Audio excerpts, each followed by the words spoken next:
Oh, it's me. Okay.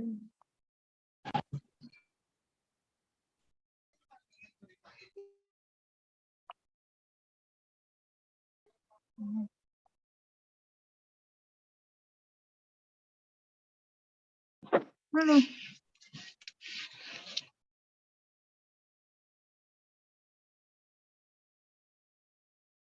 Hola, hola. hola.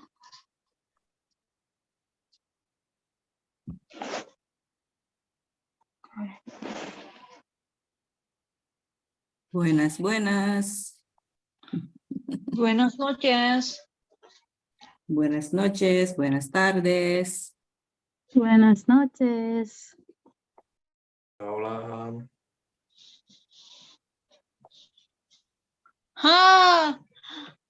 Usted es el profesor de Adriana, ¿no? ¿Profesor de quién? De mi gemela. ¿Tu gemela? ¿Quién es tu Ya. gemela? ¿Quién es tu gemela? Adriana. Adelia. Ya. Adelia. Ah. Adelia. Oh, Soy quizás. su gemela. Soy Oh, su gemela, ¿no? oh, muy bien, muy bien. Pero, ¿cómo os parecéis? Uy. ¿Ya? ¿Qué es esto? ¿Quién es? Tax.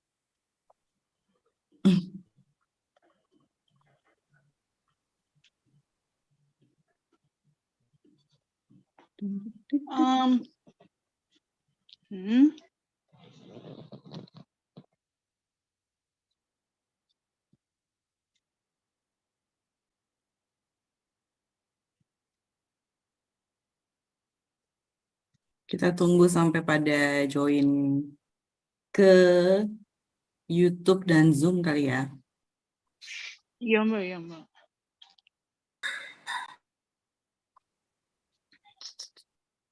Ada yang mau praktis hablar español con los profesores?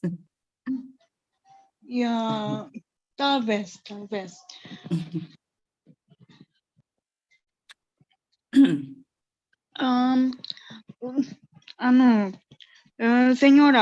Señora. ¿Cuál señora? ¿Cristina o Dewi? Porque No. soy señorita. Pero por respecto, ¿no?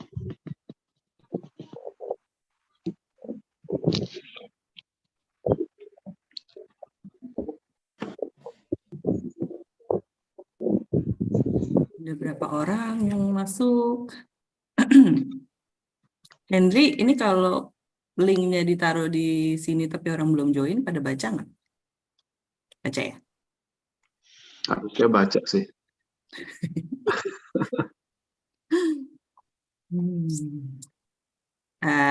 Kita menunggu berapa ini lagi ya? Berapa menit lagi ya? Beberapa menit lagi. Hola, Chesi. ¿Cómo se pronuncia tu nombre? Chesi o Chisi, como queso.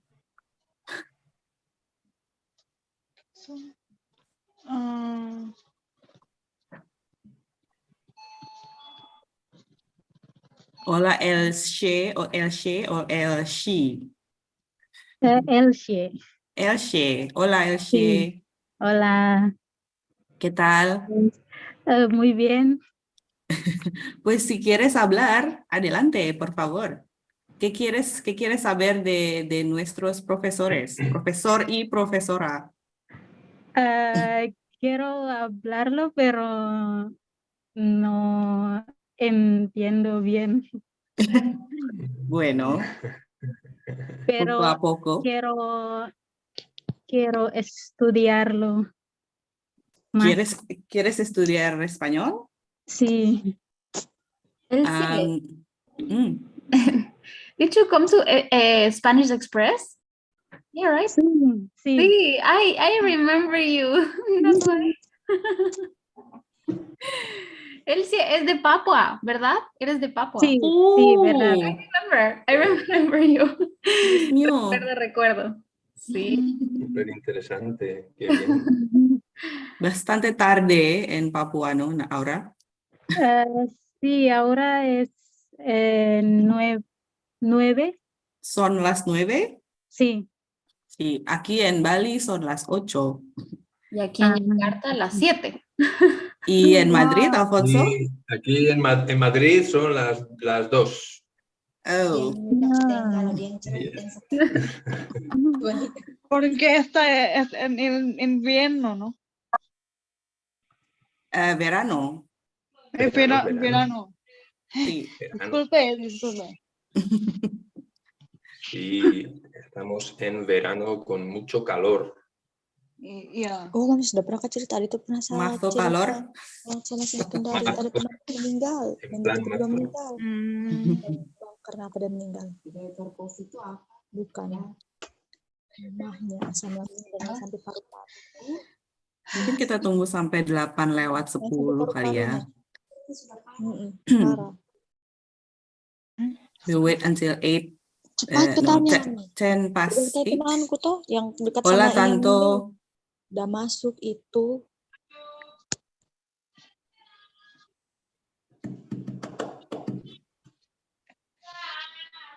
Disculpe. Es mi sobrino. Está bien. Que urlan. ¿Está burlando? Ya. También con los gatos aquí.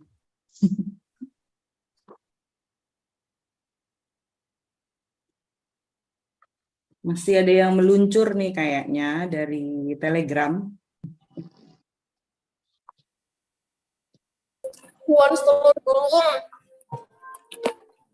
Perdón?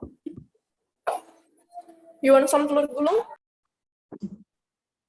Telur gulung? Masih ada yang meluncur nih kayaknya dari Telegram.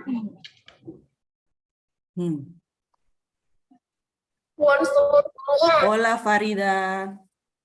Perdón? You want some telur gulung? Telur gulung? ¿Por qué estoy escuchando mi voz? Dari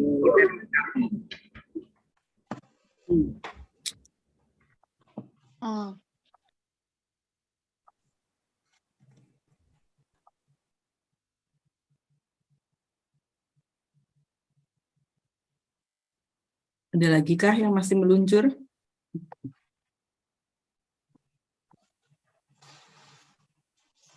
Hola a todos. Buenos. Hola. Buenas tardes. Hola, señora primerita. Señorita, pero está bien. Hola. Bueno, hola y hola a Kiki. Hola, ¿qué tal? Y bueno, ¿cómo le va todo? Bien. ¿Y tú, cómo te llamas? Yes. Sí, yes. Y Yes. bueno, sí, ajá, pero antier en Line, en Line me llamaba Javi. Y bueno, Vale. ajá. No, ya nos encontramos en, ¿cómo se dice? Hora de charla, ¿no? Sí, ajá. ¿Qué tal? Bueno, ¿qué tal? Hola. Bueno, bienvenido. Sí, gracias. ¿Y estás en Telegram o no? Sí, ya está. Sí. Vale. Sí, estoy ahí. Perfecto.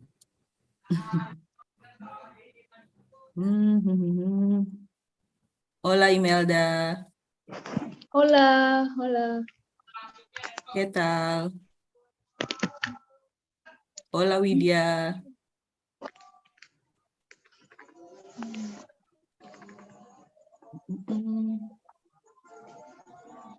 Masih ada yang meluncur nggak nih Om Henry? Oke, 1 menit lagi ya, un minuto más.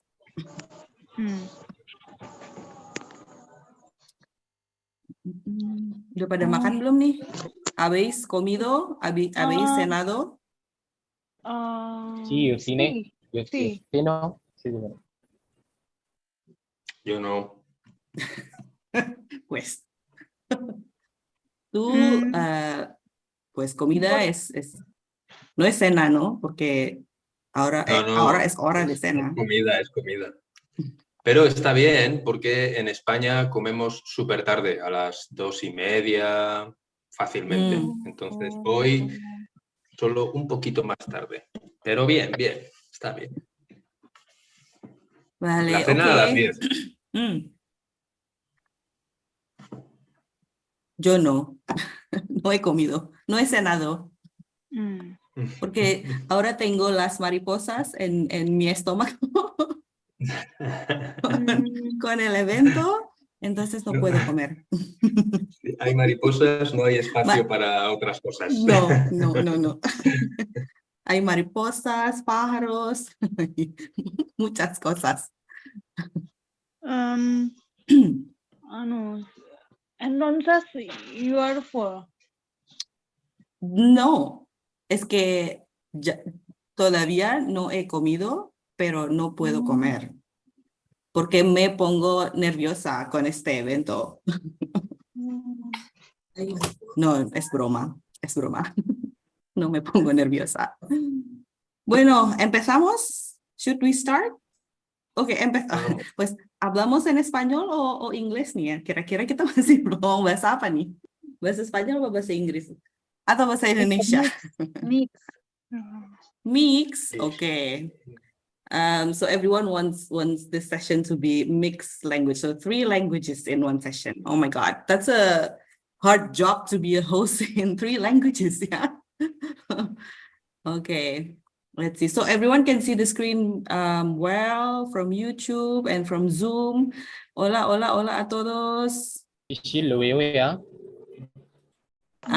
If you if you're joining in Zoom, maybe please mute yourself for a bit.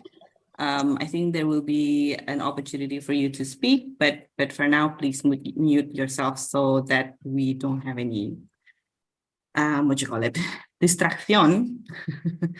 Okay, let's see the chat. Mix probably okay. Yes. Okay, request accepted. We will speak in gado-gado tonight. Okay.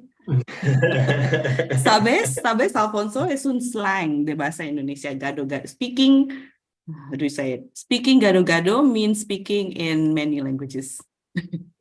Great. Sounds great. Sounds delicious, actually. Yeah. All right. Okay. Let's start then. Bienvenidos a todos. Welcome to Hispanic Week 2022 by Dime Por Qué. As you all know, my name is Primarita, Community Manager of Dime Por Qué. And I'm here with my friends also from Dime Por Qué. I have Henry, Yoshi, and Dewi. Hola, amigos. I'm going to be your host for tonight, and I'm so happy to officially open the 2nd edition of the biggest Hispanic culture community event in Indonesia. So, yay. Bravo. The first edition of Hispanic Week was held last year in April and was attended by more than 600 people who joined in from all over Indonesia. We even had people from Singapore, from Malaysia, from Spain, even from Colombia. So we are very excited to come back again this year, obviously. So now I think other than those of you who are watching this from Zoom, you're probably watching this from YouTube, but we would like to also invite you to join us here on Zoom, where you can be closer to us, especially because YouTube is usually a little bit delayed. And if the speakers have any games, it would be much easier to do on Zoom. Also, you can save this meeting ID and passcode to watch the sessions every day. So we're using the same meeting ID and passcodes every day. So tomorrow, if you want to join again, you can save this, you can take a screenshot or write it down. But I mean, if you can't watch it live or if you can't join live, you can also still watch all the session recordings at a later time using the same address on YouTube, which is bit.do/HW capital 22 live, also capital L. But we really encourage you to watch the sessions live following the schedule so you can participate in the games and win prizes every day. So if you have a YouTube app, you can set a reminder so you don't miss out. Okay, so next some announcement. I know you probably have followed us on Instagram at dime.por.k or dime.por.k. But if you haven't, you can scan this pretty QR code here on the left. And we have some big news. We are now on Telegram. So after 4 years being online open chat, our community has now moved to Telegram, where we can talk about anything related to Spanish language and Hispanic cultures, from sharing, your reggaeton music playlist or your favorite Spanish series or even Spanish memes. So if you would like to join our community, I strongly suggest that you scan this QR code on the right, and you will be directed to our chat room. Right, one more announcement or reminder is that you can win our merchandise by participating in the Hispanic Week 2022 Insta Story competition. All you have to do is capture your favorite moments from all or one of the events and post on your Insta Story using hashtag Hispanic Week 2022. And also, of course, don't forget to mention us at dime.por.k and the speaker of the day, which today is at nebriha_Jakarta. And we will announce the winner at the end of the week. So stay tuned. Okay. All right. So without further ado, I would like to invite our key speakers or guest speakers for the very first session of Hispanic Week 2022, Masterclass Spanish Slangs in Spain and Latin America. The two lovely teachers from Instituto Nebriha Jakarta. Unfortunately, Paula is not able to join us tonight at the last minute, but do not worry, everyone, because we have here, I think, two of the most famous Spanish teachers in all Indonesia, Ana Cristina Valdez and Alfonso Carnicero. Hola, profesores. Hola, ¿Qué tal? Hola, hola, hola. Muy bien, muy bien. Thank you for being here. We're so happy to have you here. Okay, let me ask you first. So Cristina, you're in Jakarta and Alfonso is in Madrid, right? Correct. Mm-hmm. Okay, so we have a pretty international call tonight. All right, so before we get into tonight's presentation, which, I've seen and it's super, super fun, I have 3 questions for both of you, Cristina and Alfonso, so that here, everyone here can get to know you a little better, and you, of course, have to answer truthfully. Are you ready? ¿Preparado? ¿Preparada? No? Well, unfortunately, you can't choose. No, don't worry. It's easy questions, and I'm sure you'll do well. Okay, so the first question is very, very easy. Okay, what is something about your hometown that not so many people know about? Who wants to go first, Cristina or Alfonso? Cristina, por supuesto. Ladies first. From our hometown. Something about our hometown that nobody knows. Yeah, or not so many people know. Maybe something that's not so popular. I think it would be harder for Alfonso because Madrid, everyone is, everyone kind of knows Madrid, right? But Quito is not as popular as Madrid. True. So I think one of the main things that sometimes, I don't know, when I talk about Ecuador in general, most people, they don't even know where is located. Oh no. And probably it's because it's one of the smallest countries in South America. And so probably that's why. Also, I think one of the main things that we we have and nobody knows is called Islas Galapagos. So it's the Galapagos Islands. And that's actually a very, very important island because Charles Darwin went to that island, and there he created the theory of evolution. It's very, very popular, but the thing is, nobody knows that that island belongs to Ecuador. And so Wow. see that. It's very important. So it has a very important place in the history of, this earth. Definitely. So I think that. Wow. Yes. Great. I saw Alfonso was Googling something.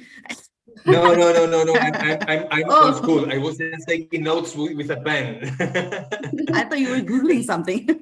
No, but Okay. my example is not gonna be so impressive, I'm afraid, because I'm gonna talk about nature anyway, but at different scale. Okay. The point is that Madrid is very famous city, and it's it's quite international, and many people knows about museums, parks, and monument history, maybe some streets, tapas, restaurants, nightlife.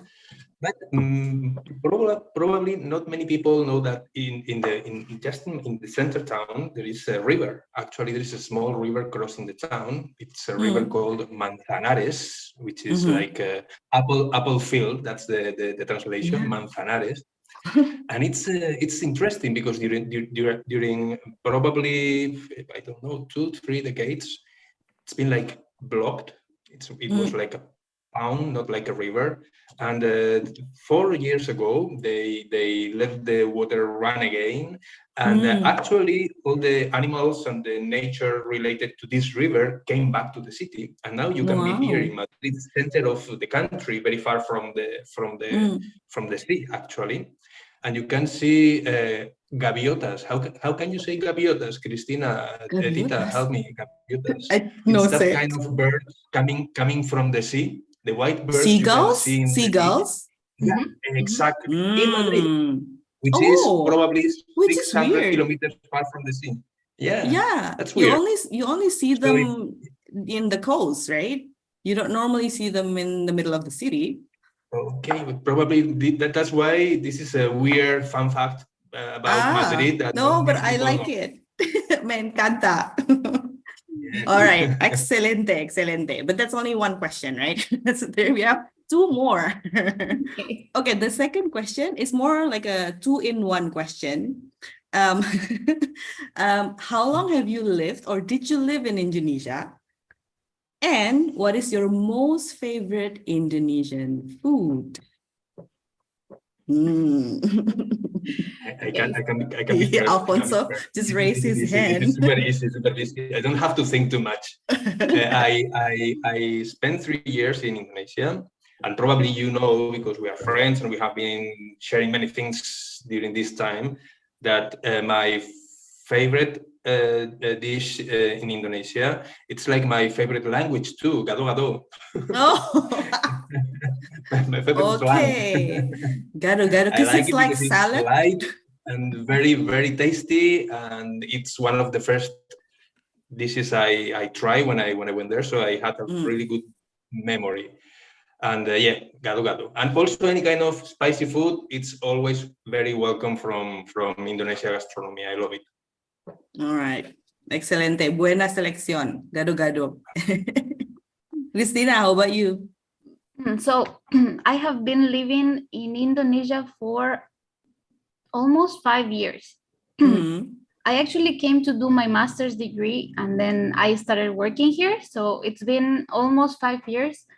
And my favorite food, that's very hard, but I like all the goreng. So all the gorengan? All the goreng. So oh my God. Nasi goreng, mie goreng, everything. Pisang goreng. Pisang goreng.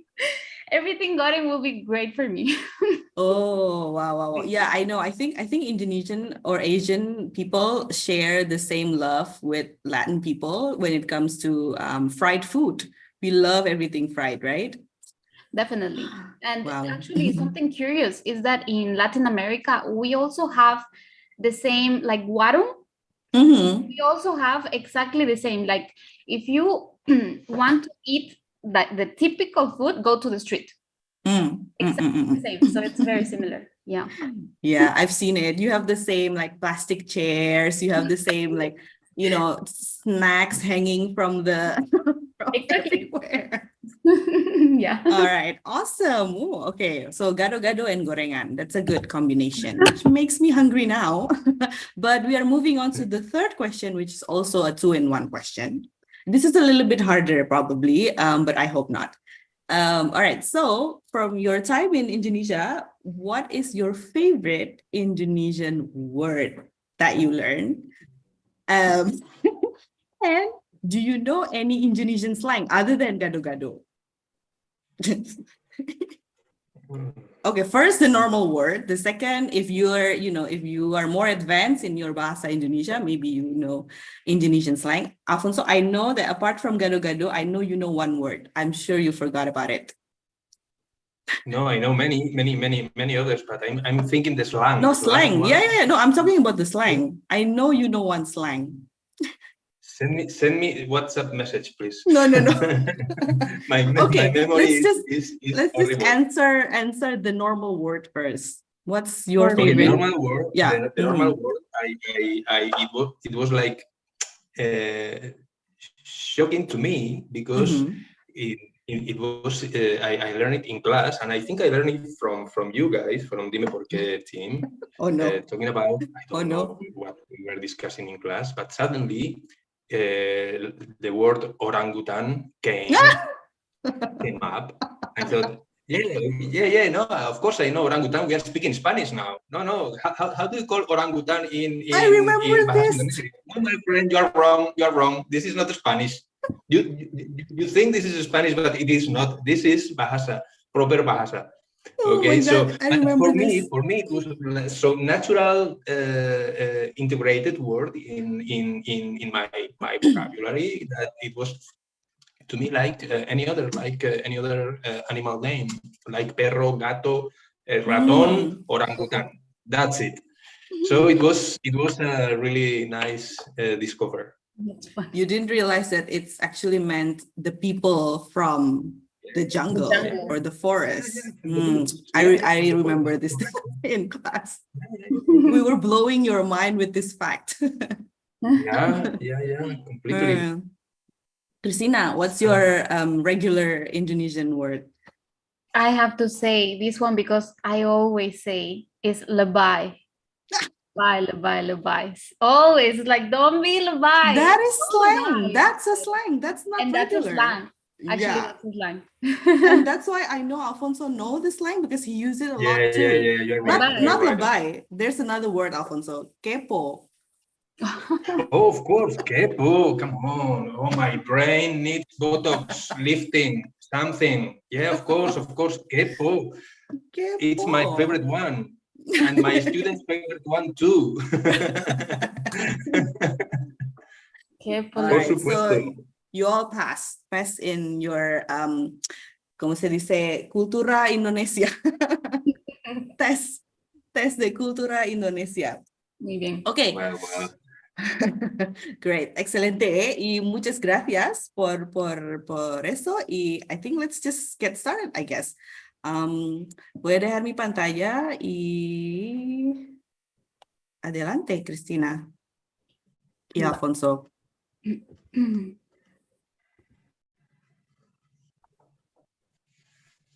Ok, ¿se puede ver? Sí. Vale, perfecto. Okay, chicos, I am going to talk a mix between English and Spanish, okay? I am going to be as clear as possible I can in English, so stay with me. Okay, so the first one is, what is a slang? Because today we're gonna talk about slangs in Espanol, okay? So what is a slang? A slang is a type of language that consists of words or phrases that are considered completely informal. Only in informal situations you can use this type of language. Now, the slang comes from two words. The S is for short or pequeño, corto, and lang comes from language or lengua. And so that's why a slang normally has to be like a short version of a word or like a short phrase. And that's normally what consists of a slang. Now the slangs, typically you will not find it in the dictionary. Why? Because mainly we use it on an oral situation, not on a written situation, okay? And so that's why many of these slangs, you will not find it in the dictionary. Cristina, sorry, not in the dictionary, but you can find it in the text, mobile phone, WhatsApp, in this social media, because it's very popular. So you can write it, but actually it's not official. Yeah. But yeah, of course, many people, we are using it in the social media. Yeah, in daily life, you will use it a lot. And yes, if you're texting a friend or your family, for sure you're gonna use it. But if you are writing an email, very, very doubtly that you will use a slang. Okay? Vale. Alfonso. Yeah, okay. So why are there different slangs in Spanish? Okay, what's going on here? Slang languages is like music. Okay, it's like music. Everywhere in the world we have music, different kinds of music, and it can happen that suddenly one expression becomes a hit. It's like a song. You cannot expect it, but suddenly one song is especially popular. Many people likes it. Many people sings it or dance it. So with some expressions can happen the same. Someone randomly, or because someone is a very creative person, say something and it works. Many people loves it, and many people decide to use it too, because it's why to pick this word and to become this expression, in a hit, because it's very expressive. Sorry for the redundancy, but it's very expressive. It works. It can tell many things in a short way, as Cristina mentioned before. Okay, it's like a very productive expression, and also because it's fun. I think one of the key aspects of slang language is that it's fun. When we use slang, we are having fun more than when we are speaking probably formal language. So same way one song becomes a hit in one country, or in one area, or for certain kind of people, age, or in different moment, different timing, expressions can have the same kind of life. Suddenly comes up and becomes popular for certain group. That's why it's so diverse, so changing, and so alive at the same time.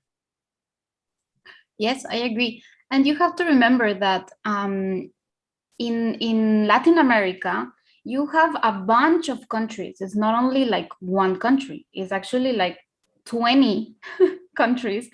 And then you also have Spain in Europe. And so that's why, depending on the country, you will find a different way to express yourself. Imagine only in Indonesia, it's one country, but because you have multiple islands, you will not have the same slang in Jakarta than in Papua.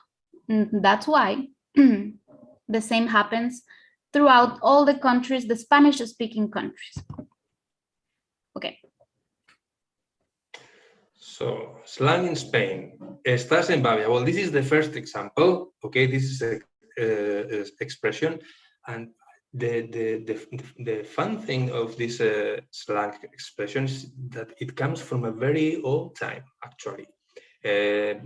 Estás en Bavia, you are, literally means like you are located, you are in Bavia. Okay, Bavia is a place. Here you can check a picture. It's a countryside. It's a beautiful place in León, one of the province of Spain. And why Bavia? And what does this mean? Okay, long time ago, Babia used to be the favorite place for kings to spend holiday time. Okay, so whenever a king needs to have a break or wants to have a break and go to a calm place, beautiful place in the middle of the nature, especially for hunting. Okay, that's what they want. They really love to do when they were there. They used to go to Babia.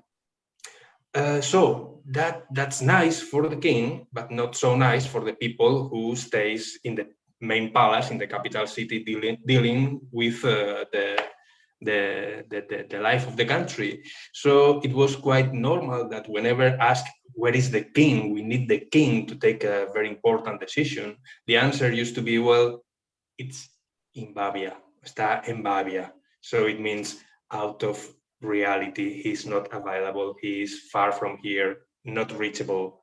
Okay, this is the origin of the expression. How or when to use it now? Example, if I'm in class, I'm a teacher, you know it, I'm teaching and I'm asking questions to my students, and I can see that one of my students is watching through the window, not paying so much attention, maybe more focused in planning the weekend or doing better things than listening to me. Okay, I can just ask, hey, you, ¿estás en Babia? Oh, where? I mean, are you here with us? Are you here with us? Oh, your mind is far from here. Your body is here with us, but your mind is far from here. Hunting in Babia, like a king, something like that. Okay, so this is the explanation, and it's quite popular. And remember, this slang is not just for young people, youngsters in the street, but also for my grandma. If you say, abuela, estás en Babia, grandma, you are in Babia, or probably she will tell it to me better. It will work. It will work. Okay? So, estás en Babia. Bien. Now we're gonna see one slang that is very, very common in Ecuador, and is no seas malito. Based on the cat eyes, maybe you can guess no seas malito. This expression, it's normally used when we want to ask for favors. In Ecuador, it is very, very common to ask someone for a favor. It's just a part of our culture. And instead of saying por favor, please, we actually say no seas malito. Don't be mean. Don't be mean. It's like, please, don't be mean. Entonces, when do we use it? As I said, mainly when you want to ask for favors. Like, por ejemplo, if I say, pásame el boli, like, el boli? Pásame el boli. Can you pass me the pen? No seas malito. Instead of saying, pásame el boli, por favor. That's very formal for us. Instead, we say, pásame el boli, no seas malito. And so it becomes cute. The expression becomes cute. And so the other person, it's like almost, they have to do what you're asking. It's like a please. So, Cristina, but I'm afraid it's not just the word, but also the intonation, right?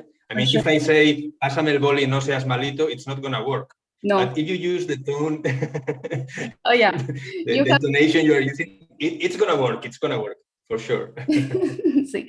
No seas malito. Yeah, you have to do it with the accent so that it's like the other person really, really helps you. Like they have to, no matter what, because you're putting these cat eyes. And so they have to. Vale. Let's see them. Yes, exactly. They're commenting. Borrow money, oof, for sure. That's number one expression for no seas malito. Préstame dinero, no seas malito. Always, always. Vale, muy bien.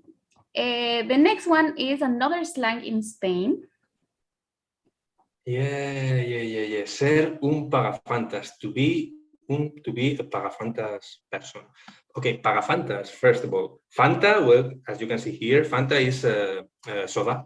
Fanta, okay. Paga, it's verbo pagar, to pay. So it's the ser un pagafantas. It's to be the one who pay Fanta or soda or whatever. Okay, this is a very popular expression in Spain since it's about like 10 years, something like that. There is a movie called El Pagafantas that made this expression very popular. And we use it to talk about this kind of person. Imagine this is my situation, okay? I really like a woman, I'm in love with a woman, and I want to be close to her, and I want to have a relationship with her. I want to, well, to be part of her life somehow. And I try all the time to be super nice, super polite.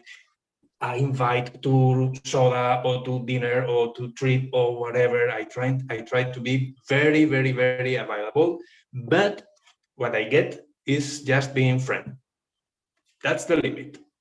Okay? So the one who is trying and expecting to be more than a friend in a relationship but cannot get it, we call it pagafantas.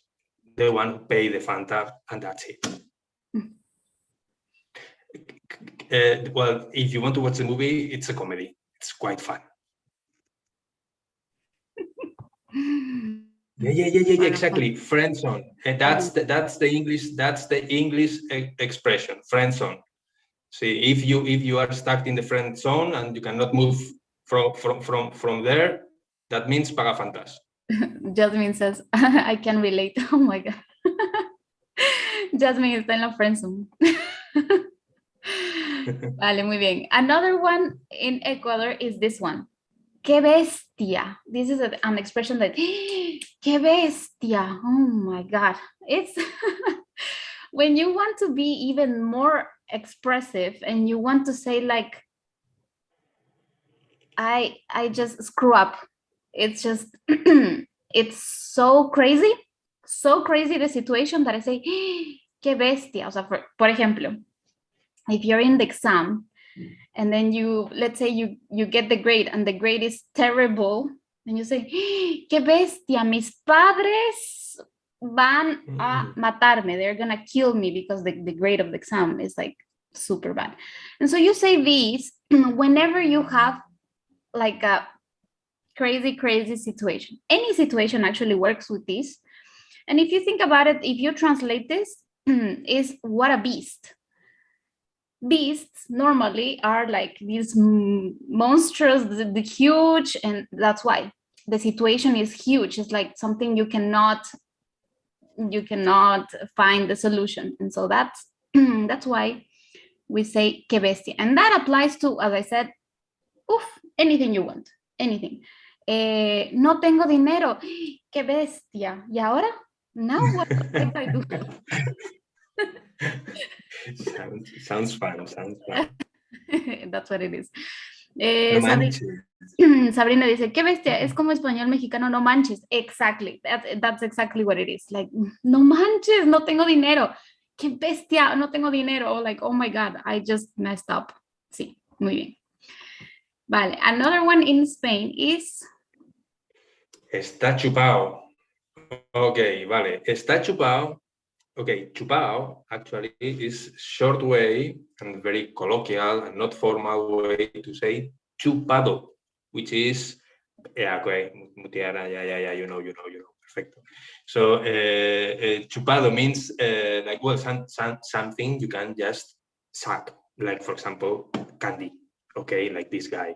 So it's so easy to take and enjoy a candy, okay, that when we talk about something you have to do, a task, any kind of task, and we feel like, well, it's very easy, I can handle it, no problem at all. The colloquial way is to say, está chupado, no problem, bajo control, under control, okay? This is as simple as taking a candy. Vale, so that's it. Fácil, muy fácil. Está chupado. Está chupado. Muy bien. Vale. Let's go to the next one. And actually, we're going to play a game, un juego. Yeah, this is the first game we have. It says, we're going to watch these situations, okay? We're going to check the images. And you are going to see when do you think is the most appropriate to use a slang? You're gonna have to check both situations and you choose only one situation where you're allowed to use a slang. The other one is supposed to be that you can't. Okay, por ejemplo, you can use the chat to do this exercise. This is level 1, super easy. When can you use a slang? In a business meeting or in a party with friends? What do you think? Está chupado, está chupado. Este está chupado. This is level 4. See, everyone gets it. In a party. Yes, correct. Definitely do not use slang in a business meeting because they're gonna see you like, are you drunk or something? What's going on? ¿Cómo se dice, Ana Cristina, cómo se dice party? Pregunta para, this is a question for all the people. ¿Cómo se dice party en español? Okay, How to say party? Vale. We have a lot of experts are partying here. Okay, perfecto. International partying, by the way. Muy bien.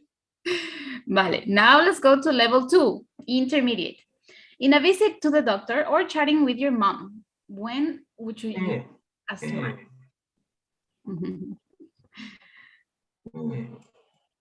Chatting with mom, yeah. with your mom. Sí, muy bien. That's the correct answer. Well, it's correct because they have like lovely moms and they are super nice and not very formal, but well, you can have a problem depending on your mom. Definitely. and maybe the doctor can be friendly. Yeah, it depends. I'm joking. If the doctor is young, probably you can use it with the doctor. But in most situations, you will use it with your mom or with your family, unless your mom or your family they don't agree to use many slangs. Yeah, but in most situations, it's supposed to be a relaxed situation, and so you use it with your mom. Yes. Now, what about level 3, difficult? Talking to a waiter or waitress, or congratulating your friend on their new job. Which one would you use a slang?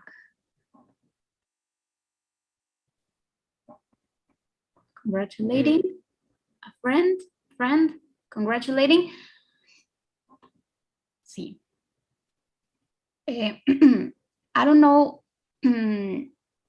if most of you use this, but in Indonesia, it is very common that if you go to a restaurant, you say mas or mbak when you want to order something. Now, if you are in Spain, in Latin America, we tend to be a little bit formal, to be honest with you. We actually use usted when we talk to the waiter or the waitress. Yeah. Of course, you have to check the situation. You're not gonna go to a bar and then be super formal. No. But if you're in a classy restaurant or in general, if you want to speak to a waiter or a waitress, you use usted, which is actually formal in Spanish. Now, why? Why do we use this? Mainly is because we don't know that person. And so we try our best to be polite in the first contact, at least. Yeah. And so in this situation, I recommend if you go to Spain or Latin America, don't be too direct if you speak to a waiter or a waitress, okay? Vale. Yeah, I agree with Cristina. In Spain, it's the same. Of course, we need context, depends on the bar or the restaurant, how often we visit that place and blah, blah, blah. But normally, we tend to be quite formal in this kind of context.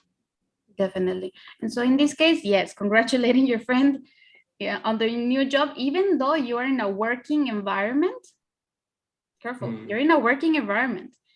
Even though the thing is your colleagues, so you're allowed to use a slang. Of course, not with your boss, unless your boss is using slang too, then yes, you have to read the context. But as I told you, in a restaurant, try to be formal.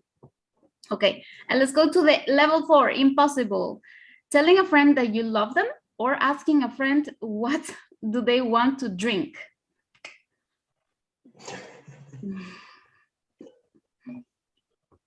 Ambas. Both? I think one, telling a friend, both, telling a friend. Yeah, to be honest with you, here, actually both. You're allowed to use slang for both. Asking a friend what do they want to drink, if you're in a bar, it's not a, you don't need to be formal. It's not a formal situation. And telling a friend that you love them, if that friend is supposed to be very, I don't know, affectionate, why not use a slang? So in this case, you're allowed to use in both situations. That was a tricky one. That's why it's the impossible one. So yes, that's the point here, I think, Cristina, is that in both situations, friends are involved. So as far as you are sharing your time with friends, probably you have your own slang and you share your own slang. So it's that exactly the right moment to use it. Whatever you have to tell them. Verdad. Vale, chicos, okay. We're going to continue. And we're going to talk about the slangs in Ecuador versus the slangs in Spain, okay? Here we have the same meaning, but with different slangs, okay? So, for example, the first one, it says, qué chévere. And in Spain, we say, qué guay, como mola. Okay. ¿Qué significa? What's the meaning? What do you think? Try using the chat. If we say, qué guay or qué chévere, what is that? You are cool. How cool. Yeah, cool. Keren banget. Keren banget. Yeah, that's correct. That's correct. Not only in Ecuador we use que chévere. Actually, Primarita, you can help me on this. When you went to Colombia, did you use que chévere? Every day, todos los días. Yes, it's because que chévere in Latin America, it's very, very widely known.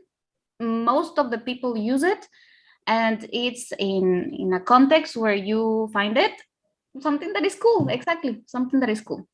The next one is ¿qué fue? And in Spain is ¿Qué pasa, tío, tía?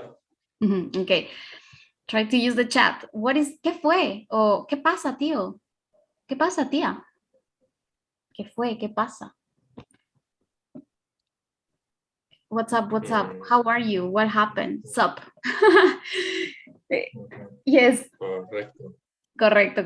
It's what's up? Normally we use, actually Primarita used it when she was introducing everyone, she was greeting everyone, she used ¿qué tal? Okay.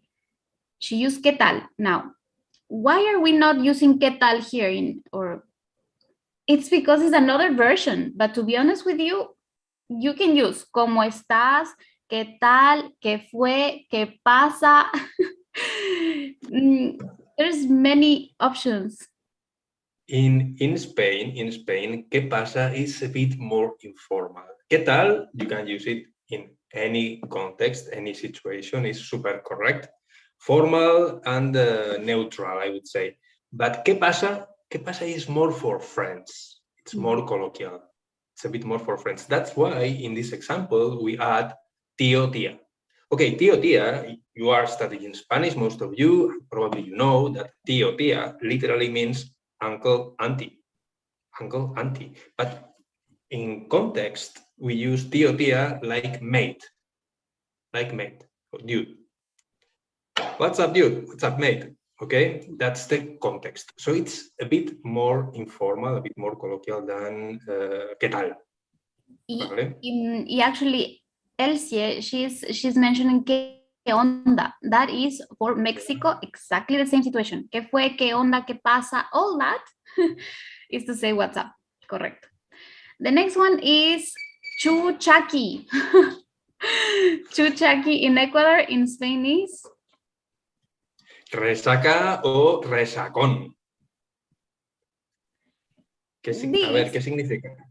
Try Significa to use the chat. Let's see.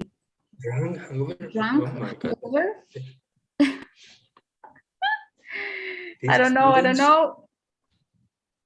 Wow, Mutiara, you got it. Yeah. Hangover. Okay. That's what it is. Hangover. Resaca, chuchaki. Well, chuchaki, it's a very, very widely known slang in Ecuador. We actually use it a lot. To be honest with you, the word may sound kind of crazy, but it's because it actually it's a mix between Spanish and Quechua, the indigenous language that we have. We combine these two, and that's the result. So that's why it sounds a little bit weird. That's why. Sounds great. It's my favorite. Chuchaki. Tengo chuchaki. Domingo por la mañana, tengo chuchaki. Y Primarita tiene una teoría. Primarita has a theory.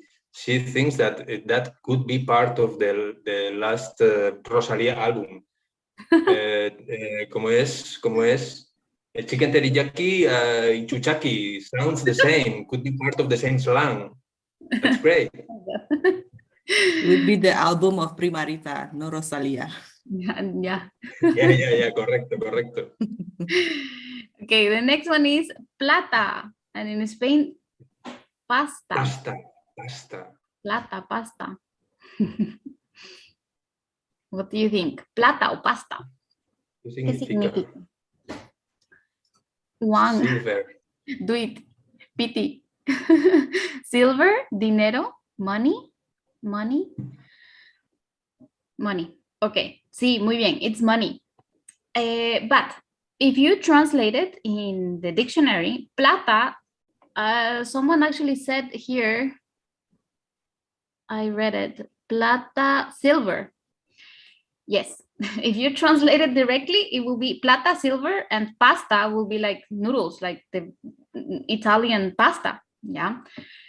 Now, we can actually say in both situations, we can actually say dinero. And that will be the normal word and everybody understands it, like dinero. But this is the slang. Plata in Ecuador, actually in Colombia too. Right, Primarita? Sí, Plata. correcto. Actually, there's a famous phrase from Pablo Escobar. It was Plata o plomo. O plomo, exactly. Plata o plomo. That means you pay me or I kill you. Plata is from money. Plomo is from the bullets. The bullets are made of silver, and that's why. And the last one is de una. But Cristina, sorry, before the last one, I think we can start combining resources because you have plata and you have no seas malito, and we had an example before, like borrowing and being very persuasive. So how can you ask for money in Ecuador and being very persuasive? Sería, dame plata, no seas malito. That would be the one. Okay, perfecto. Funciona, it works. Vale, and the last one is de una, and in Spain is? A tope. Okay, try to guess. De una o a tope. What is this? Difícil, huh? Yeah, this one is very difficult actually.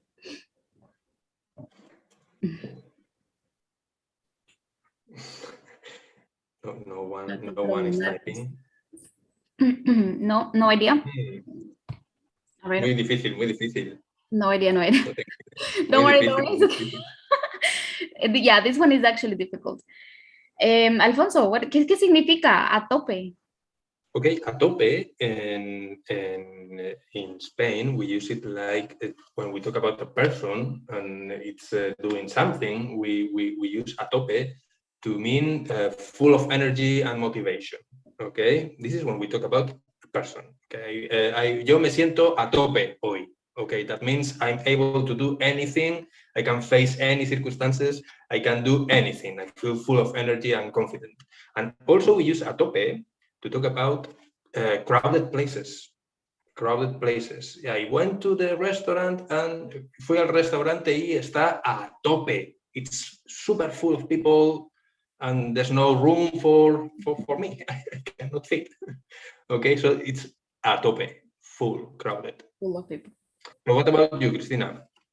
Well, actually, we use the una when you want to say like, I will do it immediately. Como por ejemplo, vamos a la fiesta de una. Of course, let's go. Like, I'm already on the door, let's go. That's when we use de una. We do not use it when the environment, or let's say the bar or the restaurant is full. No, we don't use it in that situation. It's mostly like when we want to do an action, like right away. That's what. Oh, so in that case, I can add a new one from Spain, which is tira.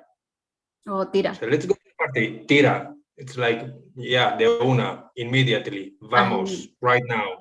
Sí, muy bien. Vale, okay, chicos. Now we're gonna talk about the 10 most common slangs. Because now that you already saw the difference between the slangs in Ecuador and the slangs in Spain, now we're gonna combine the top 10 most common. So here you have. Ponerse las pilas. Okay, ponerse las pilas. Literally is like charge your battery. Okay, so what does it mean? It means to be ready for something. Okay, to be ready. Okay, so ponerse las pilas is if you are doing something but you are not doing it properly, really well, you are not doing your best. Ponerse las pilas means, okay, you have to start trying to do your best, whatever you have to do. Okay, ponerse las pilas. Sí, like the Hablar por los codos. Hablar por los codos. Hablar por los codos is when you speak too much, that your elbows start to speak as well. And this actually comes from, well, this is like a history lesson, yeah? But supposed to be that this happened because if you're in a conversation and the other person is not paying attention to you because you have been speaking and speaking and speaking and speaking, what do? It's like, hey, pay attention. And so that's why this slang came up. It's like, you normally do this, like, hey, wake up, pay attention to me. We're like, and so that's why we say hablar por los codos. It's normally when you have been speaking too much, normally you try to get the attention by kicking with your elbow. Okay, echar una mano. Okay, echar is to give. In this context, is to give una mano, one hand. Okay, so echar una mano, it's just help someone.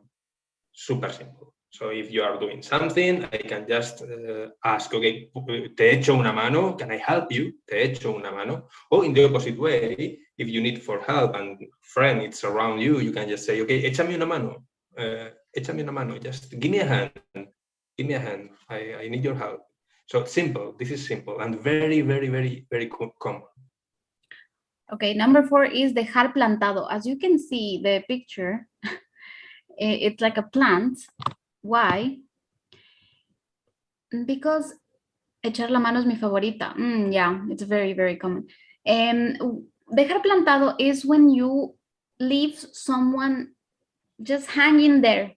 You didn't come to the invitation. You didn't come to the place you were supposed to go, and so you're standing there. Because you're standing there, that's why we use the metaphor of a plant, because the plants are always standing there just waiting. And so that's why. Yeah. That's very common also in Spain. Like dejar plantado is not going to an appointment. and leave that other person just waiting and waiting. Not polite, not nice. Okay. En un abrir y cerrar de ojos. Okay, abrir, open, cerrar, close, ojos, eyes, so blinking. So we use this expression, en un abrir y cerrar de ojos, to talk about something, an event that happens in a very, very, very short period of time. So you cannot even notice it. So any kind of situation, for example, if, again, my examples always are related to class. If I ask my students, okay, let's do this activity, please prepare a text, writing that kind of things. You have 5 minutes, and after 30 seconds, I have one student raising hands and saying, okay, profe, ya está, done. Wow, en un abrir y cerrar de ojos. You are like flash, super quick. So that means en un abrir y cerrar de ojos, super fast, super quick. Sí. Okay, this one. La gota que derramó o que colmó el vaso. La gota que derramó o que colmó el vaso. This one is when you are like overwhelmed with something, and suddenly, if the last thing you needed to say, you know what, I'm just gonna drop everything, I'm done. I'm explode. I'm gonna explode. Exactly. That's what it is. So it's just one drop and I'm gonna explode. That's it. Yeah, it's like I had too much patience until now, but this last thing, it's too much. That's too much. So enough. So por si las moscas,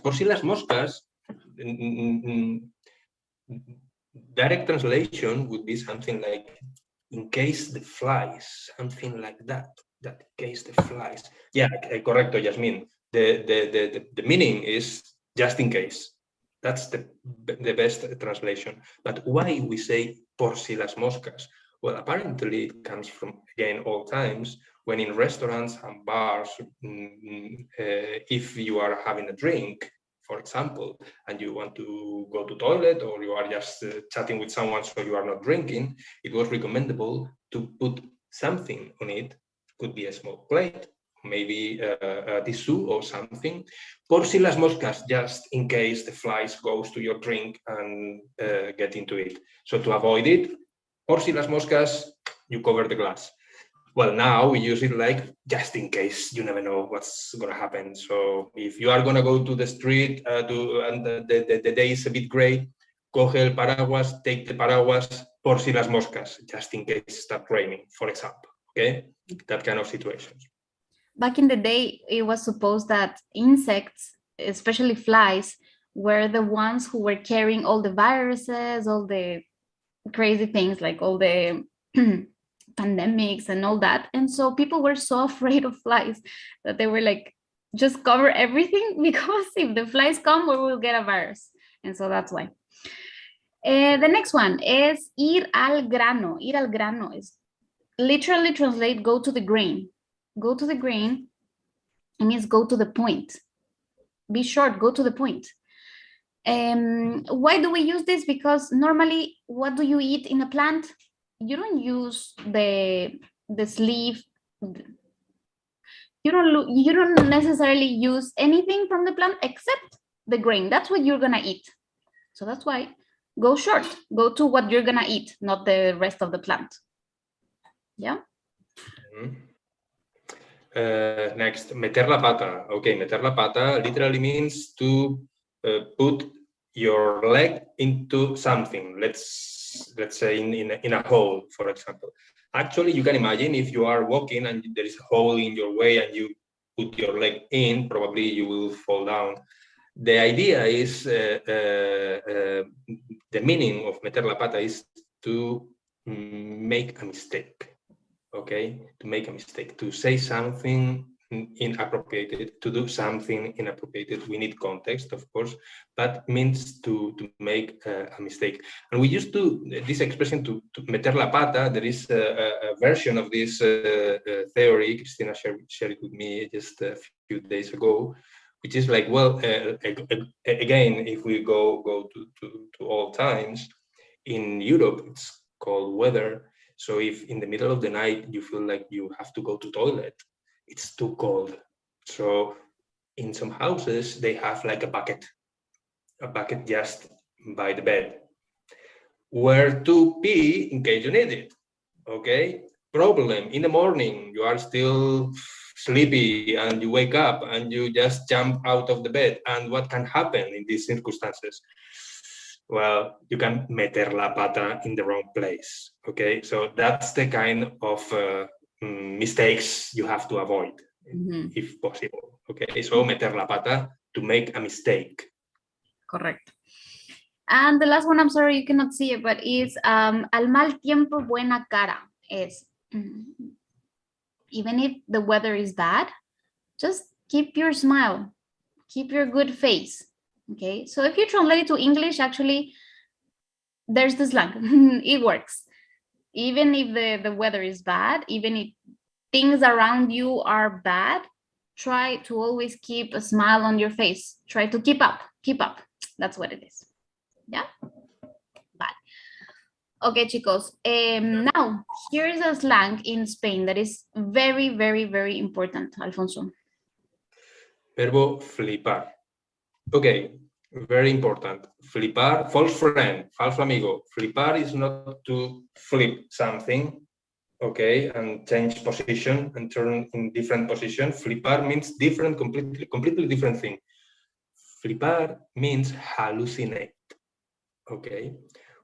If you take like strong drugs like LSD or magic mushrooms, that kind of things, and your mind explode and become very creative and you see colorful things and you are out of reality, that's hallucinating, okay? Crazy but temporary, okay? Not crazy forever. I can read here in the chat like crazy. It's not crazy. It's like having a hallucination, seeing weird things, like dreaming in a heavy and a very intense way, okay? So that's what we call it, alucinar or flipar, okay? The point is that we use this expression not to talk about that kind of drag situation, drag context, but in normal life, completely in normal life, when someone is saying something that is too far from reality, something that you know it's not gonna happen, okay? So let's connect again with the previous example. So, Cristina, if I'm asking you, Cristina, por favor, I need you to lend me 10 million rupias in 5 minutes. What can you tell me? Tú flipas. Flipando, estás flipando o tú flipas. Estás flipando. You are out of this planet, out of reality. That's not gonna happen, my friend. What do you have in your mind? Okay, so tú flipas. Okay, we use it this way to say someone is out of reality somehow. Okay. And it's funny because you can actually say estoy flipando and you can continue. Estoy flipando en colores. That means like you're like flying over the moon or something. Yeah. Oh yeah, there is another situation when someone tells you something really shocking. Okay, a very shocking story. This is something we can say, estoy flipando. I'm under shock. Okay, estoy flipando. Okay, my mind is, I'm losing control of my mind. I cannot understand, I cannot handle this information. Okay, it's too much. Estoy flipando because of a shocking information. So that's it, flipar. And so now we're gonna go to play the second game, Juego 2. Read these common sayings and guess the meaning, okay? So here you're gonna choose between A, B, or C, A, B, or C, okay? Let's see, the first one. A caballo regalado no se le miran los dientes, okay? Primarita, you can help me or read the options. Okay, A, if they give you something for free, don't complain. B, don't ride a horse because horses bite. Or C, it is bad luck to see horses' teeth. So ini bahasa Indonesianya kalau dapat hadiah kuda jangan dilihat giginya. Es la traducción Indonesia. A caballo regalado no se le miran los dientes. Oh. So tenemos, we have A, except Sabrina. Sabrina prefers B.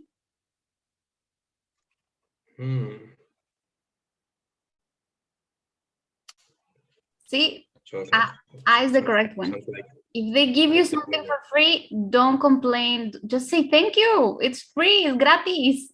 Why would you say anything besides gracias?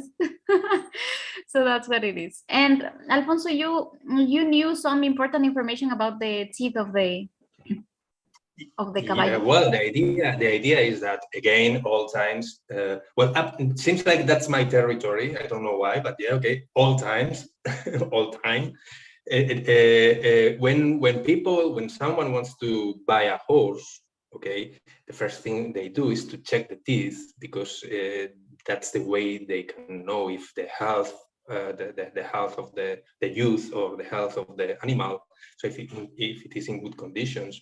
So normally, if you are going to buy it, you have to check it. Of course, you have to check it. But if someone gives a horse to you as a present, don't do it. You have a horse. That's good. Forget about checking the teeth. ¿Vale? Muy bien. Okay, what about this one? Al que madruga, Dios le ayuda. Okay, primarita. Okay. If you stay awake until dawn, you should ask God for forgiveness. B, be proactive, start your day early. Or C, God helps only the ones who pray at dawn.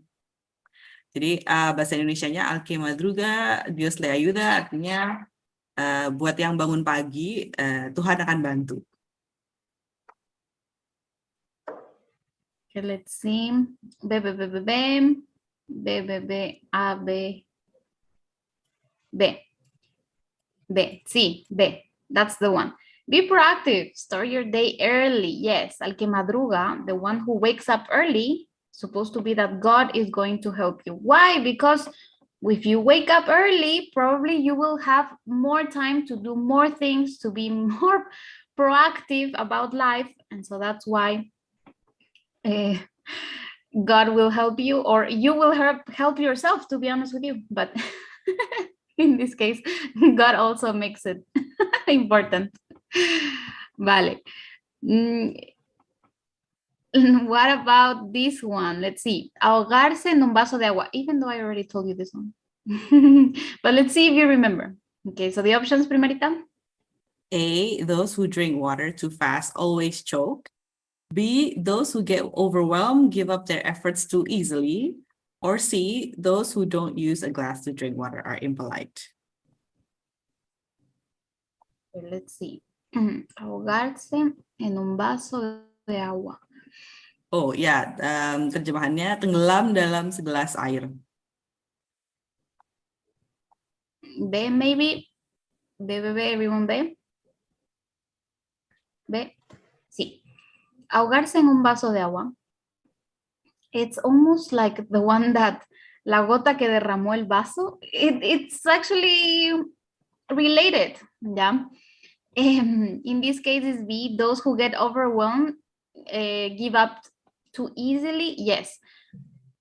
If you are in a glass of water, yeah, and you have only this amount of water, and you start making a fuss about it, and you start complicating yourself only because of this much amount of water, then that is going to have a repercussion on your life, because this amount of water compared to all the water that we have in the world is nothing. And so you're making it more complicated than it is. That's what it is. So it's like feeling small problems like big problems. Making it more complicated. Sí. Okay, what about this one? Aunque la mona se vista de seda, mona se queda. Es mi favorito. Artinya walaupun seekor monyet pakai sutra, dia tetap seekor monyet. Jadi opsi jawabannya, some things will always stay the same no matter how much you try to hide or disguise. B, people who wear silky clothes will never look good. Or C, if your partner gives you pretty things, stay with that person. I would prefer C, but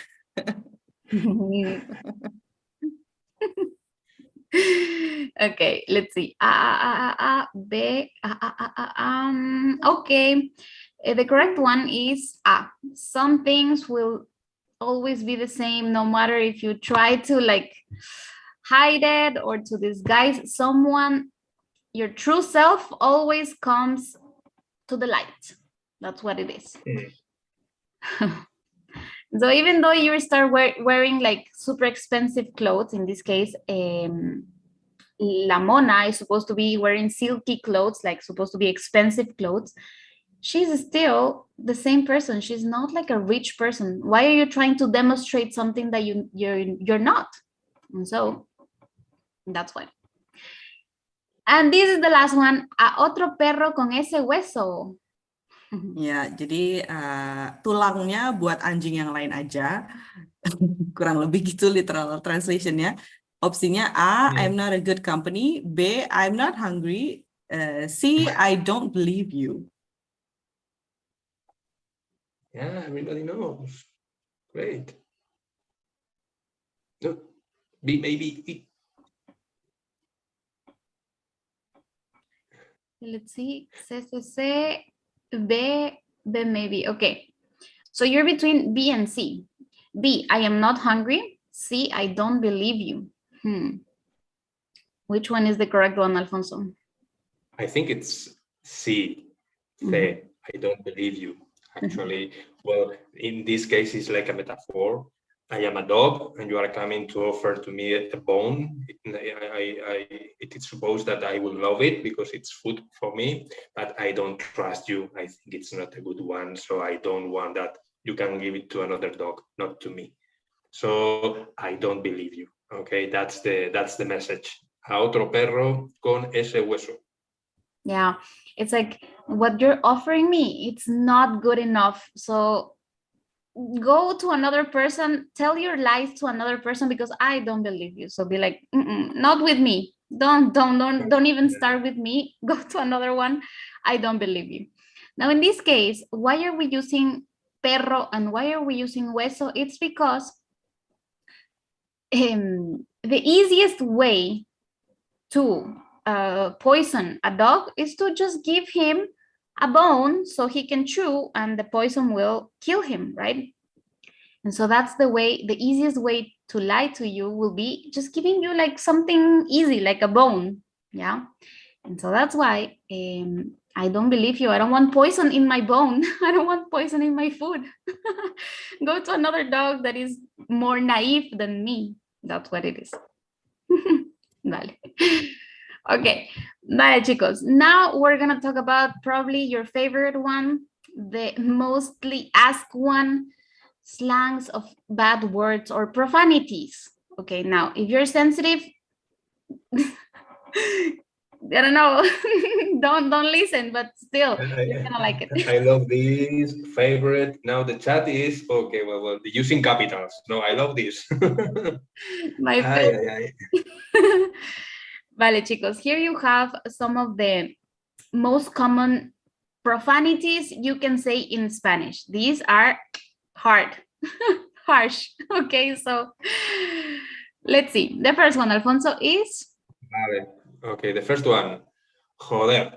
Okay, we use it every single day in every single conversation. We are terrible in Spain. We use this a lot. Joder literally means fuck.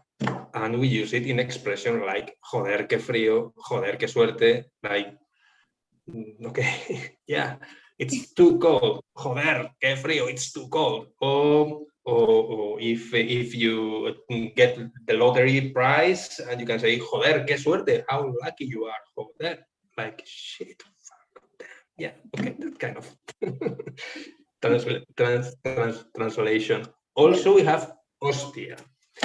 Hostia, okay, hostia, it's a word coming from religion, actually, from Catholicism. In Catholicism, we have this specific word, which is the bread we use in Mass.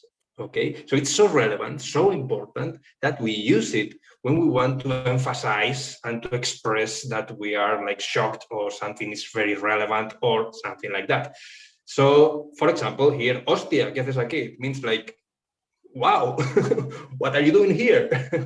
It's like to express shocking, surprise. Okay, so wow. Coño, okay, coño. Okay, well, yeah. Literally means pussy, and we use it again like to express surprise and shocking. Also, from time to time, we're using like to express ¿cómo se dice? Enfado, ayuda. Anger. Anger. Like coño. But we use it a lot. I think in English should be something like damn. You can use it in many different contexts. It's just to emphasize, to express that, well, emotion, shocking, surprise, anger, as we said, and it fits in any single sentence, any single situation. There's no limit if you are with friends. Please, if you're in a formal context, you never use these kind of words. Never, please, please, please. And if you do it, don't say you learn it in this class, okay? It's very important. Okay, so, and another one, we have this me cago en.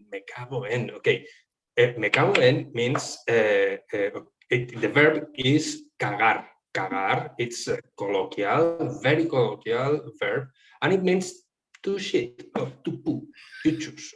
Okay, so tenemos cagar, and me cago en significa I shit on something. Okay, so it's shit on a place. Now, there are different options. This is like a challenge for you. We have here 3 options that we can take to complete the sentence. Me cago en el baño, bathroom. Me cago en la leche, the milk.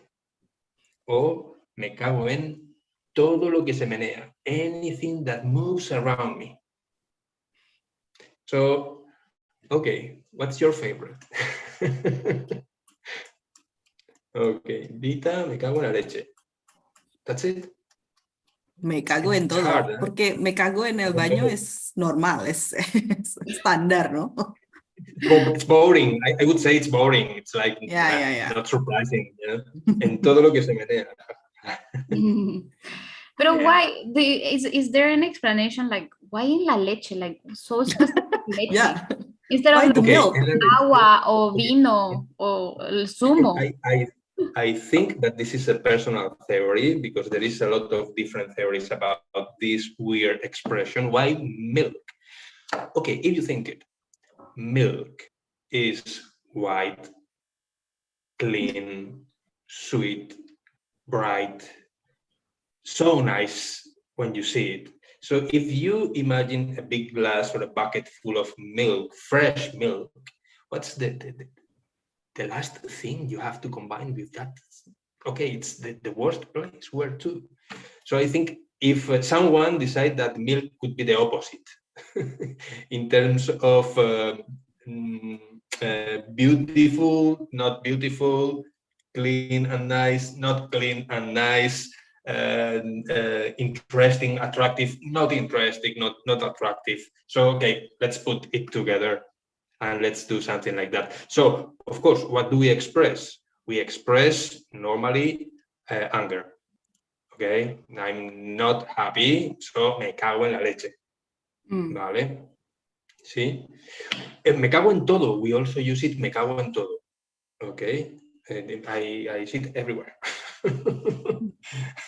Which is, translated, sounds like quite dirty. Actually, it is. Yeah, but it's super, super common. We use it a lot. Me cago en la leche, me cago en todo. Sí. And it's funny because this expression, me cago en, we in Latin America, do not use it at all. At all, actually. It's very weird. What we use is exactly this one, mierda. Mierda is shit, again. But we do not use me cago en, no. That is only Spain. This is funny because we have another word that is mierda. Now I feel a bit embarrassed because, well, actually it's in my country where we use the worst version of the worst expressions. But okay, go ahead. It's funny because mierda is used for absolutely everything. That's true. Like mierda, olvidé las llaves. Oh shit, I forgot the keys. Mierda. Alfonso, you can do this, but if you put like a really hard expression on this, like mierda, it's like, oh my God. It can be like, oh, mierda, olvidé las llaves, like super soft, or it can be mierda, like really strong, you know, comes from your lungs. Yeah, that's very important. Like you said before, no seas malito. If I say no seas malito, but you say no seas malito the way you did, meaning is different. Okay, so you can say mierda, I forgot to take, I don't know, my key, or you can say mierda, la he cagao, which is a combination of Latin and Spanish slang. Ay, sí, miércoles escribe primarita, correcto. That's just to, if you regret what you're going to say, you can say miércoles. If you emphasize on the R's, it's like more profound for us, you know, mierda, like it's more profound, like I actually... It means you are suffering deeply suffering, like mierda, no, fatal, catástrofe total. Yeah, that's true. Okay, venga más. The other one that we use is carajo. Me importa un carajo. I don't care, like, whatever. Carajo is also, if you translate it, it will be the same as joder. Fuck. Me importa un carajo. I don't care. Pero in this case, let's say you drop your phone. Yeah, I like, ay, carajo. Like, I feel like this expression is not so much used in Spain, Alfonso. Carajo. No. Not really.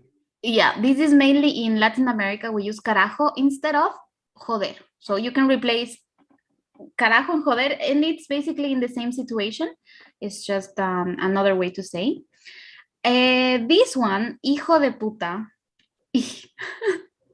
very harsh. If you say this to someone, it's like the worst you can say, to be honest with you, because that means son of a yeah. And so in this case, because it sounds so aggressive, what we do is we do this. Yeah, we tend to like put it like a little bit less hectic, like hijo de, no, it's just so clear, so direct that we go hijo de puta directly, hijo de puta, one word. Instead of 3 words is 1 word. Yeah, and to make it a little bit less direct. Yeah. En España decimos this short way puede ser this one. Joputa. Joput, yeah. Yeah. The same thing is to avoid being so direct. I mean, the word is already terrible, but to be a little bit less direct, we tend to put some slangs there. Joputa, joputa, yeah.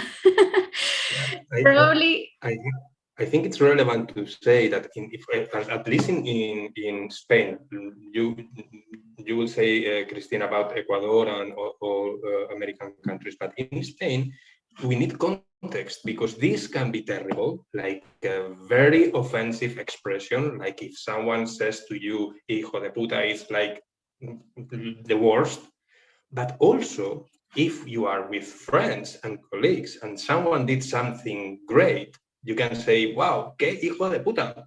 And it sounds like, wow, you're great, actually. Yes, Which yes. is weird, I know, it's quite weird, but we accept it as very, very positive thing too. So we need context. So it can be like, wow, you are great, or can be you are my enemy somehow. I hate you. So That's funny. attention to the context. There is actually a song from Maluma that is HP. It comes from hijo de puta, HP, exactly. And to be less, of course, if not, they're gonna ban the song just by the title if he used the complete one. So he decided HP. And yes, definitely. If he used the complete one, he won't be in your YouTube. Cannot.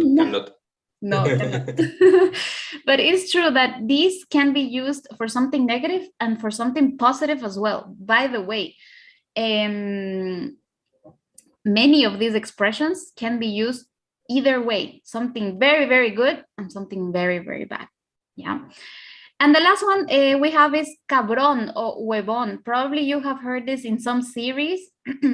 Cabrón or huevón is to say that you are an idiot. You're dumb.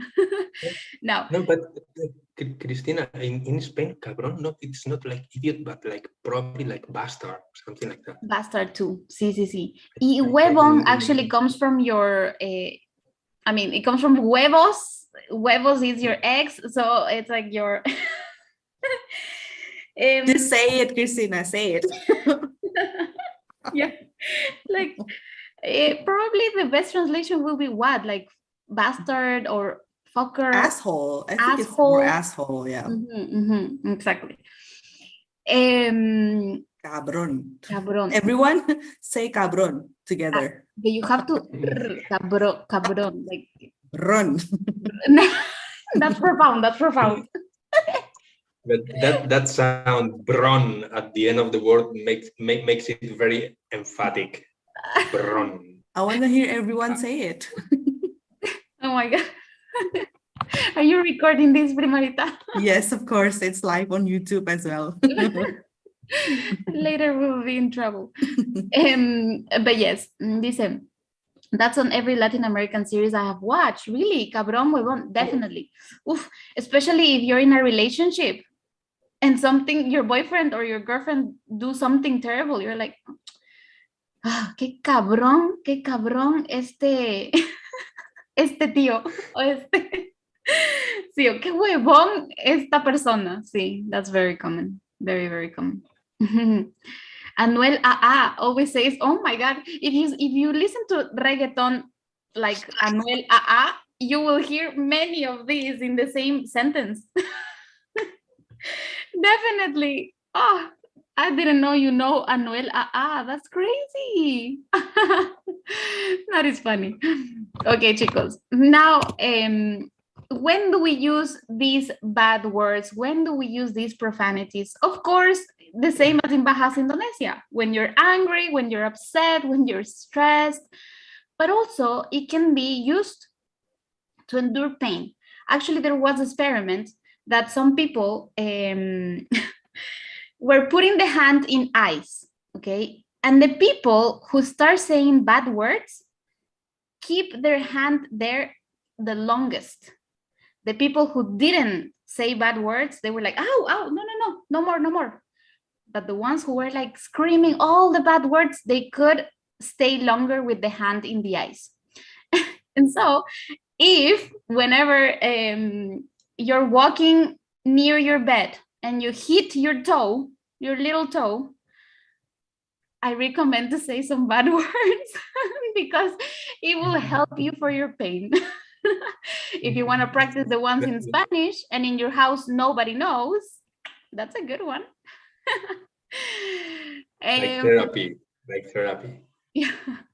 Another one is to communicate your feelings, emotions more accurately. Yes, like if you're super excited about the party that is coming on Friday, joder, quiero que sea viernes para ir a la fiesta. Like, oh shit, I really want to be Friday to go to the party. that to communicate your feelings in a more like expressive way. To create emphasis, yes, the same thing. Like, as I said, if you use your R's in Spanish, it comes from your inside, it comes from your lungs. Like, mierda, me olvidé, no sé, me olvidé el móvil en la casa. I forgot my phone in the house.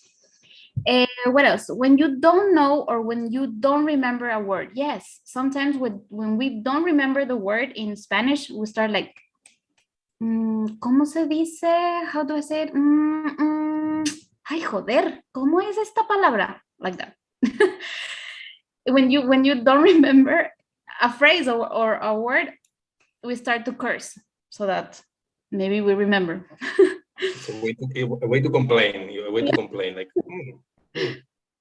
And the last one, of course, is also a connective method in some social situations. It can be a link for you to belong to a group, like with your friends.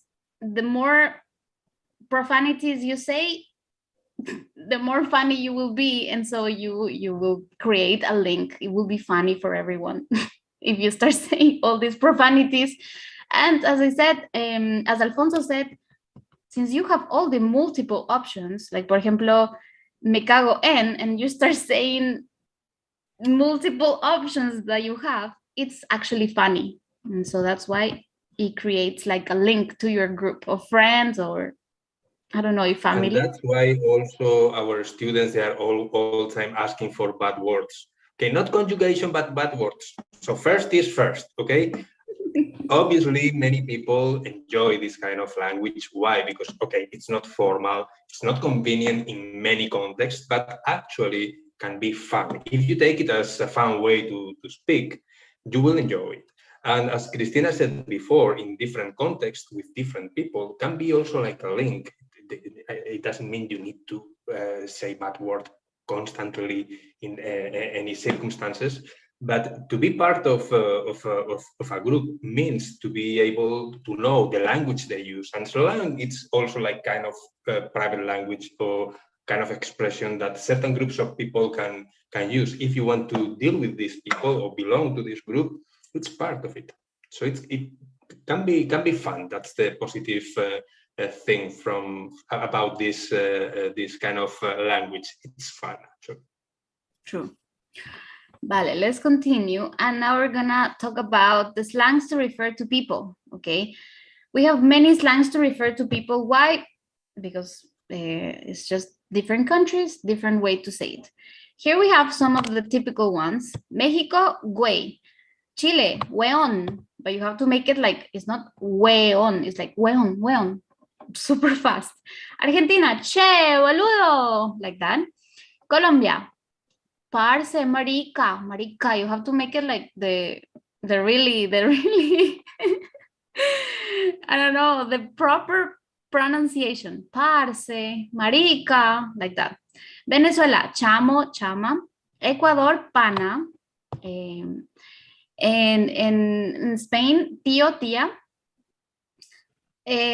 Costa Rica, mae. This is like crazy, but mae. And this one, as you can see, has the most countries. Loco, loca means crazy. Yeah. Loco. Loca. It's like, vamos a la fiesta, loco. Something like that. It's like, let's go to the party, you crazy person. Very interesting that loco, loca, which means crazy, it's the favorite one in many countries. Because tío, tía, just in Spain, boring, but loco, loca, wow, sounds really great in many places. That means something. Sí.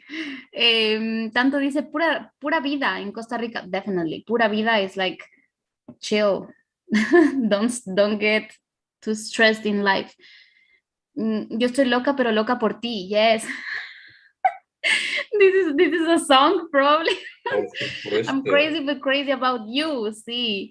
Entonces, when you want to address someone, ¿qué tal, loca? Like, how are you, you crazy person? That's what it is. But the mostly or the most common one, and this is used in Spain and in Latin America, is tipo o tipa. It's just a dude, someone. like someone over there. Yeah? No. We're going to play this game. Yeah, this is the last game we have. Where are these slangs from? Do you think they are from Spain or from Latin America? You will see the images, okay? And you will try to guess which country they belong to, the slangs belong to. Ejemplo, España o Latinoamérica. This person is saying, estoy hasta el coño del patriarcado. No. Alfonso, ¿qué significa estoy hasta el coño del patriarcado? I'm fed up about patriarcado. I'm like, I can't Estoy hasta el coño significa I'm fed up. And everyone saying España, España, España. Yes, you are correct. Estoy hasta el coño del patriarcado. I am fed up, exactly. Okay, and yes, that is Spain. Muy bien. What about this one? Mexico or Argentina? You have to choose between those two. The guy is saying, ¿este lugar produce dinero? This place makes money? And she replies, hijo de la chingada, son of a bitch. Este lugar es lo que pagó tu maestría en New York. This place is what actually paid your master's degree in New York. Don't be crazy. What are you saying? México, México, México. México. I think you have to read it like Paulina. That's a hard Hijo accent. de la chingada. Este lugar es lo que pagó tu maestría. If you haven't seen this series, I'm gonna put it in the chat. Yeah, it's called La Casa de las Flores. Oh my God, it's really good. It's from Mexico. Everyone knows. Everyone knows. Like they're saying their name and everything. La Casa de las Flores. And yes, Paulina is like super. If you want to actually learn Spanish, this is the best way because Paulina takes a long time to say the words in Spanish, like hijo de la chingada, like that. And so it is actually the best series to learn because she speaks super slow.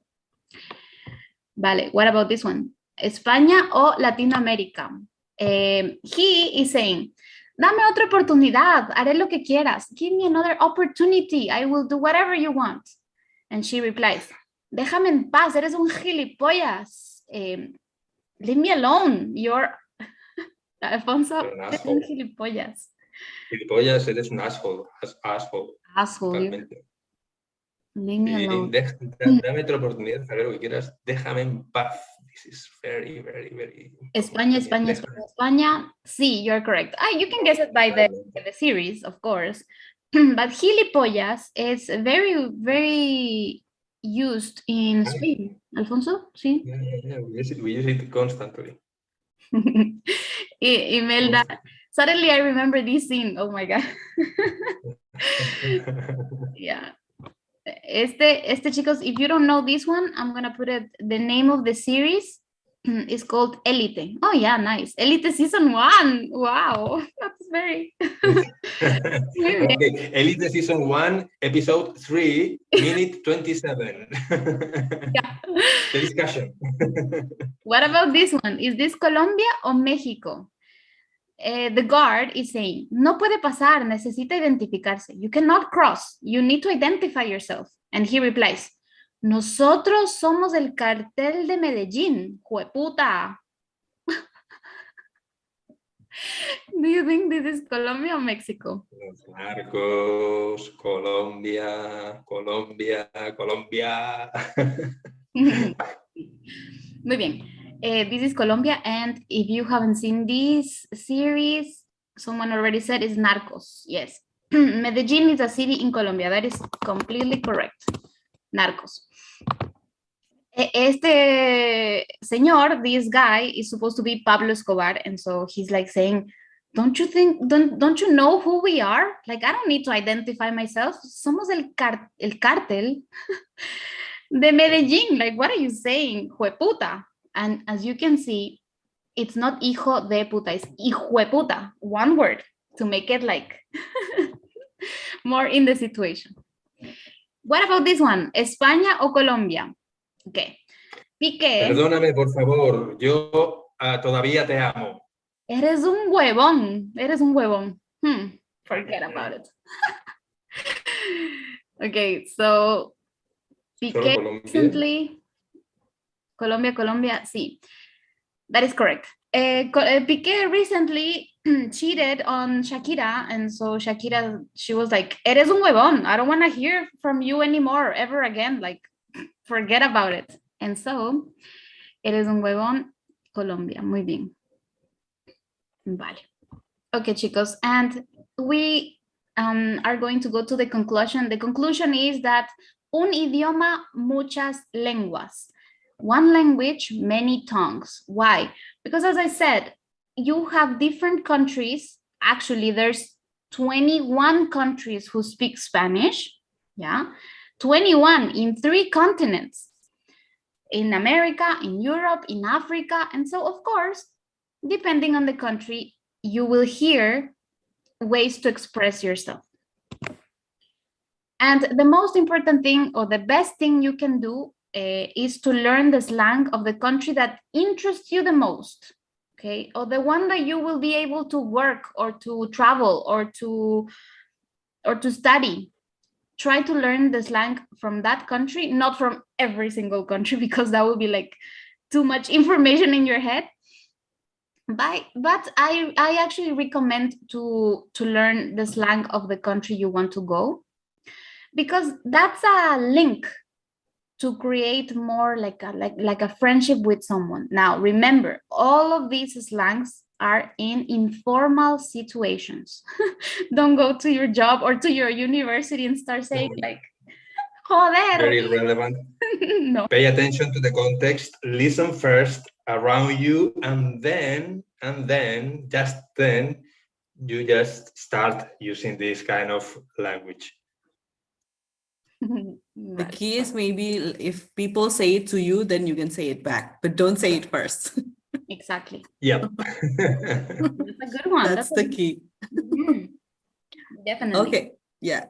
So this is the last slide from Cristina and Alfonso. Do you want to take any questions, or does anyone still have any questions?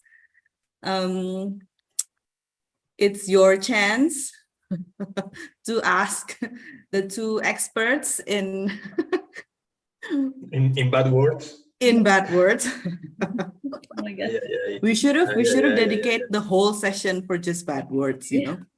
We don't care about estás en babia or no seas malito. 2 horas por groserías. Para groserías. Okay, so there's a question. I think this is for Alfonso. Yeah. Guinea Ecuatorial. Yeah. They speak the same. They speak the same. Of course, they have their own accent, intonation. It's a bit different, but like we have different intonation in Spain, north of Spain, south of Spain. With any language is the same. But yeah, of course, if you learn Spanish and you travel to Guinea Ecuatorial, you won't have any problem to communicate with most of people. You will find their own slang they have. And it's really fun and really creative and really local and special. So at the beginning, probably you will feel a bit like shocked in certain contexts, but the standard communication, normal communication flows, no problem at all. They speak Spanish as I speak Spanish, as Cristina speaks Spanish, and Tita. So yeah. No difference between hostia y hostia. No difference. Sin o con it's H. just the way to write it. The right way is with H, the original one. But well, since it became like also part of slang, many people they write it directly without H, but it's the same word, exactly the same word. All right. More questions? Más fácil recordar las palabrotas que las Por supuesto. Lebih gampang ngafalin kata-kata ini kasar. Any more questions? If not, we are going to close the session, which is, I'm really sad because this is really fun session. Muchísimas gracias, Alfonso y Cristina. But tomorrow, don't forget to join in the second session because we're going to listen to a very interesting story, or more like a legend about the most iconic and popular drink in Latin America, which is yerba mate. And I would also like to remind everyone to don't forget to post from today's session. I know that there's a lot of like bad words. Maybe you're gonna be, you know, banned from Instagram because of the bad words. I hope not. I hope we're not going to be banned in on YouTube, yeah, because of this. But yeah, don't forget to post, and don't forget to tag us at dime.por.k and at nebriha_Jakarta with hashtag Hispanic Week 2022 for a chance to win our exclusive merchandise. All right. So Alfonso, Ana Cristina, mil gracias por esta noche. It's always a pleasure to have you both. I hope everyone here enjoyed the session as much as I did. Thank you so much, everyone, for coming, for watching on Zoom and on YouTube. And adiós y hasta mañana.